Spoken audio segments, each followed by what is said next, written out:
বড়লেখায় দুবাইয়ের ব্যবসায়ী ইয়াহিয়ার বর্ণাঢ্যদের মধ্যে ত্রাণ ও ফ্রি চিকিৎসা সেবা। দুবাইয়ের বিশিষ্ট আমরা হাকালুকি অঞ্চলের মানুষ বড় গরিব গুড়াবা এবং পানিয়ে সারা 90% মানুষ পানিবন্দী করে দুয়ারে পানি মানুষ বড় অসহায় অবস্থায় আছে। আর এই অবস্থা দেখি আমরা সাইফুল ইসলাম ইয়াহিয়া সাহেব দুবাই থেকে আইসেন আইয়া 1000 ফ্যামিলিরে ইতিপূর্বে ধান দেওয়া হয়েছে, বর্তমানে ধান দেওয়াও হইব।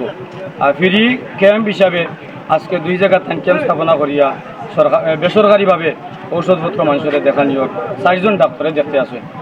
আর সাইফুল ইসলাম ইয়াহিয়া ভাই তাই দুবাই থেকে আইসেন এই উদ্দেশ্যেও যে শুধুমাত্র এলাকার গরিব গুড়াবা মানুষ দুর্দশার মানুষ যারা আছেন এরা সাহায্য লাগিয়া সেই ও বড়লেখার শিক্ষা ও সেবা আয়োজনের পরিচালক মাওলানা সাইফুল ইসলাম ইয়াহিয়া এবারের বন্যায় পানিবন্দী মৌলভীবাজারের প্রবাসে থাকেন। বর্তমানে কাল্টিভেটের এরিয়া আমাদের হাকালুকি অঞ্চল এবং তালিমপুর ইউনিয়নের বিভিন্ন গ্রামে উনি ত্রাণ নিয়ে গ্রামে গ্রামে বাড়িয়ে বাড়িয়ে ঘরে ঘরে গিয়ে ত্রাণ বিতরণ করেছেন। উনি 2টি মেডিকেল টিম আজকে তৈরি করে এবং বসাইয়া এই জায়গায় তিনি ঔষধ বিতরণ করেছেন, চিকিৎসা সেবা দিয়েছেন। এই জন্য উনাকে ধন্যবাদ জ্ঞাপন করছি। আগামীতেও যেন এই ধরনের তৎপরতা তিনি চালিয়ে যান। বড়লেখার তালিমপুর ইউনিয়নের বিভিন্ন গ্রামের হতদরিদ্র লোকজনদের মধ্যে ত্রাণ তৎপরতা অব্যাহত রয়েছে। মৌলভীবাজারের বড়লেখা থেকে আমাদের বিডি স্টার টিভির নিজস্ব প্রতিবেদক জানান, মাওলানা সাইফুল ইসলাম ইয়াহিয়া উপজেলার তালিমপুর ইউনিয়নের মুর্শিদাবাদ গ্রামের আব্দুর রাজ্জাকের ছেলে। প্রায় 1.5 যুগ পূর্বে দুবাইয়ে পাড়ি দেন, সেখানে গিয়ে ব্যবসা বাণিজ্য শুরু করেন। ঘন ঘন দেশে এসে নিজ ইউনিয়ন তালিমপুর বিভিন্ন এলাকার অসহায় লোকজনকে সাহায্য সহযোগিতা করা ছাড়া মসজিদ মাদ্রাসা আর্থিক অনুদান দিয়ে আসছেন মাওলানা সাইফুল ইসলাম ইয়াহিয়া। বড় কোনো ত্রাণ নাই, এটা অল্প একটা হাদিয়া সকলকে দেখা সাক্ষাৎ করার উদ্দেশ্যে আমি আনছি। তো আমি এখন কইমু আর কি যে ইনো যে লিস্ট দেওয়া হয়েছে তাৎক্ষণিকভাবে লিস্টের মধ্যে যদি কোনো ধরনের গাফলতি থাকে বা কোনো কমতি থাকে, যেমন কারোর নাম বাদ পড়ে গেছে, আমার একটা পরিকল্পনা আছে যে আমি যেহেতু সবসময় আমি কিন্তু 2 ঈদে আমি সবরে ঈদি দেই, তো এটা আমি লিস্ট করবো। লিস্ট আমি মৌলানা মারুফের কাছ থেকে নিয়া ইনশাআল্লাহ যথাযথভাবে যারা উপযুক্ত প্রত্যেকের কাছে পৌঁছানোর আমি চেষ্টা করবো ইনশাআল্লাহ। 15 দিন থেকে সিলেট বিভাগের কয়েকটি জেলা পানিবন্দী রয়েছে। খবর পেয়ে 16 জুন দেশে আসেন তিনি। এসে নিজ ইউনিয়নের বিভিন্ন গ্রামে যান।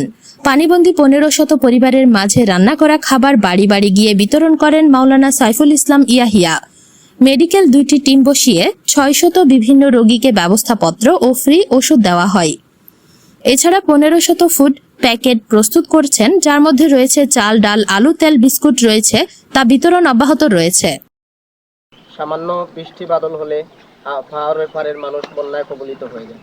তো যাই হোক, আমরা দেখতেছি বন্যার পর থেকে বিভিন্ন সময় বিভিন্ন মানুষ বিভিন্ন সংস্থা সহযোগিতা করে যাচ্ছে।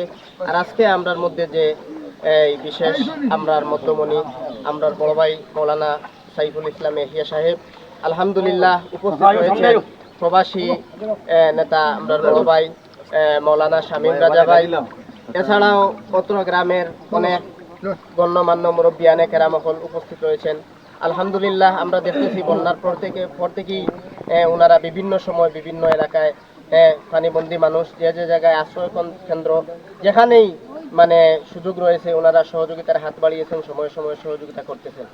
আলহামদুলিল্লাহ তালিমপুর ইউনিয়নের ইসলামপুর থেকে ত্রাণ বিতরণকালে দুবাইয়ের ব্যবসায়ী সাইফুল ইসলামের সাথে ছিলেন বাংলা টিভি ও দৈনিক আমার সংবাদ বড়লেখা উপজেলা প্রতিনিধি মোহাম্মদ রুয়েল কামাল, মাওলানা সালে আহমদ, মাওলানা সিদ্দিক আহমেদ, মাওলানা আব্দুল হাই, মাওলানা গিয়াসউদ্দিন, মাওলানা আব্দুস সামাদ, মাওলানা ফারবেজ আহমদ, মাওলানা আব্দুস সালাম, মাওলানা ফারুক আহমেদ, মাওলানা শামসুল বেলালি, মাওলানা আসারউদ্দিন, মাওলানা আব্দুল মালিক, মাওলানা হাফিজ এবাদুর রহমান, মাওলানা আফজাল হোসেন, এনামুল হক মেম্বার, সালে আহমদ মেম্বার, আলহাজ শাহাবুদ্দিন। খবর ভাইয়া লইয়া আইসেন, আমরা মাঝে ত্রাণ দেওয়া বড় কথা নাই, এটা তো দিয়া আমরা আর কেউ তো ইচ্ছা নাই, 1-2 বেলা আইসেন আমরা মাঝে আমরা খুব খুশি হয়েছি, আনন্দিত হয়েছি। ত্রাণ দেওয়া তৌফিক দেখ, এইভাবে ত্রাণ আরও দেখা বেশি করিয়া আর দিবাও দেওয়ার মতো মন আছে, মানসিকতা আছে। আর তাই সম্ভাব্য চেয়ারম্যান ফটোগ্রাফি আমি জিয়ত দেখছি লেখা, তো তার লাগে দোয়া করবো আর যদি আল্লাহর হুকুমের যেন খেলা তার আশা পুরা হতো কামিয়াব। 10 মিনিট আমরা একসাথে উঠা বসা সবসময় তো আমার খুব বিজি ছিলাম, এরপরেও আসতে হয়েছে ওনার অনুরোধে। তো উনি অনেক ভালো মানুষ, আলহামদুলিল্লাহ। কার ভাগ্যে লেখা আছে সেটা আমরা জানি না।